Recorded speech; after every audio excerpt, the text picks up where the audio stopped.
Yo, what's up guys, this is Toby from MasterBok. So what do you guys say about a build that scratches your power fantasy? Being a ferocious warrior that moves in a battlefield with destructive rage, able to dish out disgusting criticals to your opponents and obliterates their health bars in a single turn. Being an unstoppable force that doesn't care about being damaged, a force to be reckoned with, a frontliner of your team, and becoming a total beast of rage.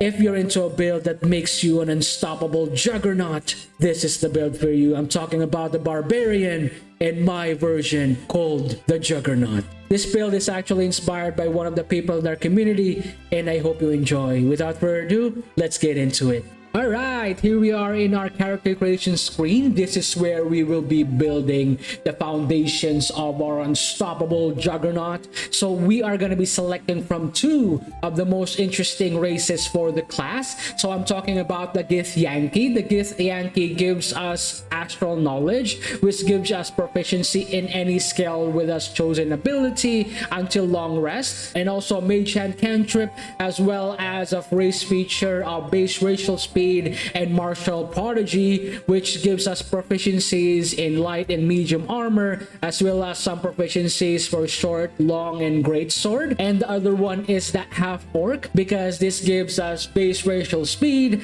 dark vision, relentless endurance, which gives us 1 hit point instead of us going down. And the most interesting race feature for the orc, which whenever we get a critical hit, we actually roll an additional weapon damage. So for me, I highly advise you getting the half orc, because we are eyeing on the savage attack to give us as much damage as possible. For the classes, we are going to be selecting Barbarian as our base, because we are going to be unlocking rage for our level 1 feature, as well as one of the most important class feature for the build, which is the unarmored defense. So while we are not wearing any armor, our constitution modifier is going to be adding up to our armor class. So this is a juggernaut. We need to be unstoppable. For the background, we are going to be selecting from two backgrounds that are most interesting for the class, which is the soldier and the folk hero. If you want to go for the folk hero, you're going to be getting skills in animal handling and survival,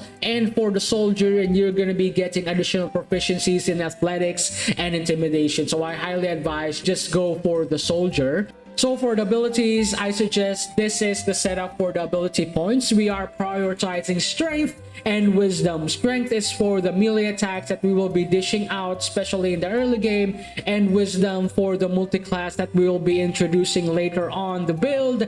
And we're just going to be pumping a little bit of the dexterity and constitution for tankiness.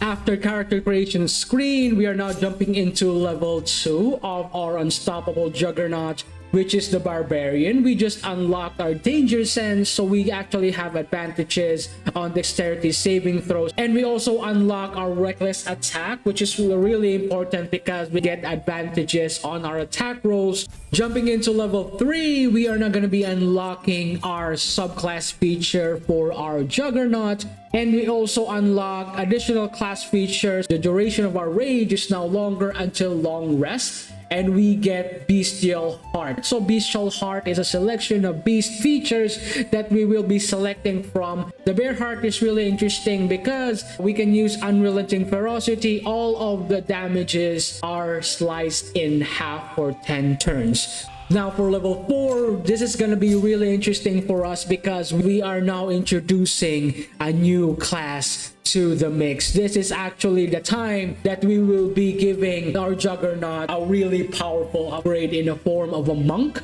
and we are going to be selecting the monk feature because we are unlocking Fury of Blows. For you guys who don't know, Fury of Blows is actually a 2 attack process. So whenever we select Fury of Blows, our character actually attacks twice, as well as we're going to be unlocking some class feature, which is the key points, and one of the most important feature, which is the unarmored defense. So now we are going to be adding wisdom modifier to our unarmored class. It's actually going to be stacking really well with our unarmored defense from the Barbarian, which gives us additional efficiencies with our constitution, and we are now adding wisdom into the mix. So for level 5, really straightforward guys, we are still gonna be sticking with the monk because we just unlocked our new actions, which is patient defense, step up the wind dash, as well as step up the wind disengage. So for level 6, we are now going to be unlocking another interesting feature for the monk.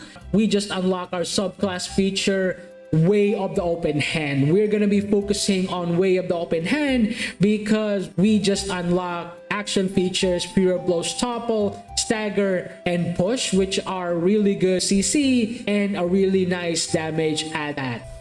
For level 7, we are still gonna be sticking in our monk class. We just unlock our class feature Slow Fall, which gives us resistance for falling damage. But the most important thing is the feat, because we are eyeing on the Great Weapon Master. So for you guys who don't know what Great Weapon Master is, whenever you land a critical hit or kill a target with a melee attack, you can make another weapon attack on top as a bonus action to that turn, as well as melee attack all in, which gives us additional 10 damage to our weapon. Now for level 8, this is where the build is actually going to be starting to shape up, because we just unlock our extra attack. We are going to be having a chance to attack twice, and also some action features such as Stunning Strike melee and Stunning Strike unarmed. Now for level 9, this is where our Juggernaut is actually born. We're still going to be sticking in our monk class because we just unlocked our class feature, Key Empowered Strikes. Whenever we are doing an unarmed attack, we are going to be dealing additional magical damage to them. Also unlocked our subclass features, giving us additional necrotic, psychic, and radiant damage on top of our unarmed strikes. So for level 10, still sticking in the monk class, we just unlock another class feature, which is evasion. Gives us a really sweet dodge whenever somebody attacks us, as well as stillness of mind. Now jumping into 11, still sticking in our monk class because we just unlock a new class feature of additional key points on top of our monk. But the most important thing is the feat, because we are now eyeing on the second most important feat for our Juggernaut, which is the Tavern Brawler. The Tavern Brawler gives us additional strength modifiers with our unarmed strikes.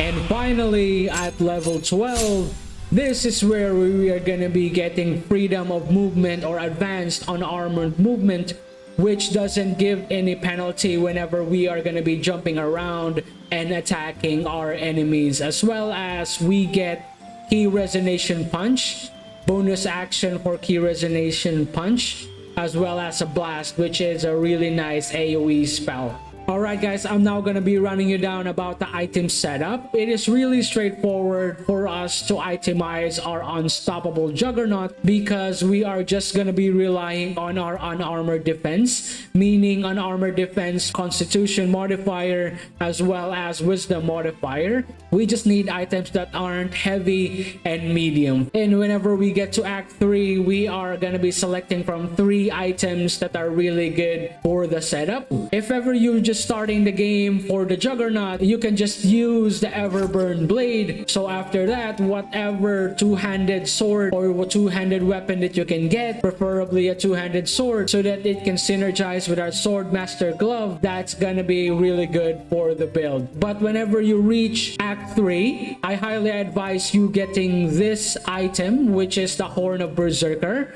which can be found in the Worm Crossing. You can just get it from a vendor and then you can just buy it from him directly, which isn't that too expensive. This item is really interesting because it gives you the passive of Seeking Blood.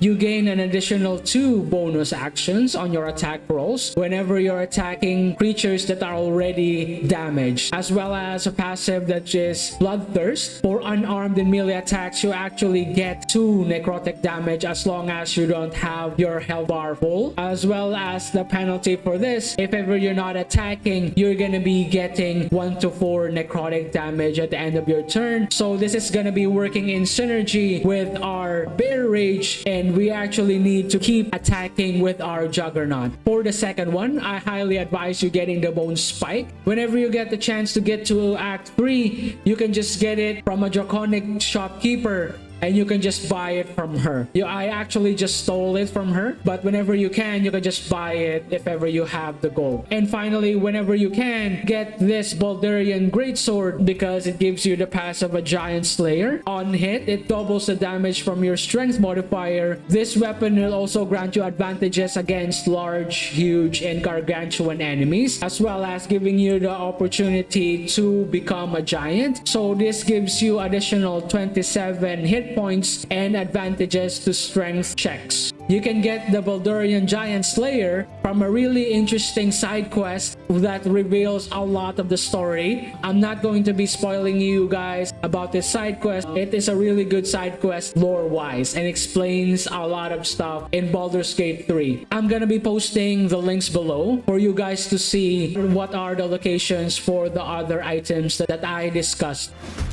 Alright guys, I'm now gonna be showing you how to start a battle with our unstoppable Juggernaut. So whenever you start at turn 1, I highly advise you start off with our Bear Rage. That's gonna be giving us overall resistance from damages, magical and physical. We just attack one of the enemies and we are gonna be continuing our reckless attack.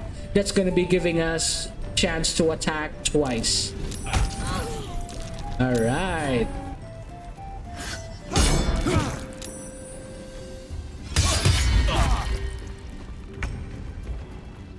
Now we're gonna be attacking using our Juggernaut again, starting with reckless attack.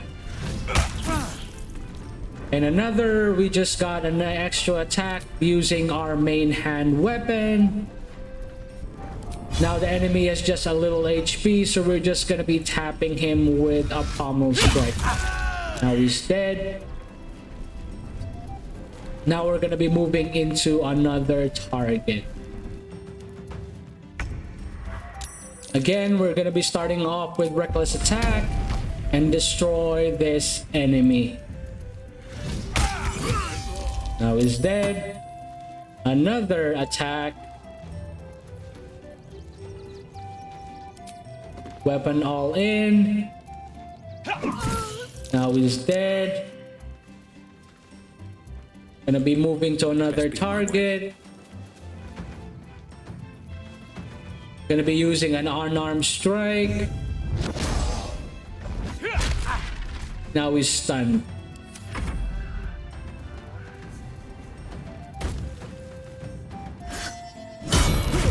Look at how beefy our Juggernaut is with all those attacks. They can't even damage us that much. Now we're gonna be starting again using relenting attack, and we just obliterated that enemy. Gonna be using another main hand attack and gonna be using flurry of blows. Now he's dead. Alright guys, thank you for watching. I hope you enjoy the build and how powerful this unstoppable Juggernaut can be. If ever you have any questions for me or any clarifications that you need, please comment down below. If ever you guys like my build series, please give it a like. It really lets me know that you guys are enjoying the build videos. I hope I earn your subscription in the future, but if ever I earn it today, please don't hesitate to subscribe. It really helps me out a lot. And that's it guys, and hope to see you soon on the next MasterBok show. Peace out. Bye guys.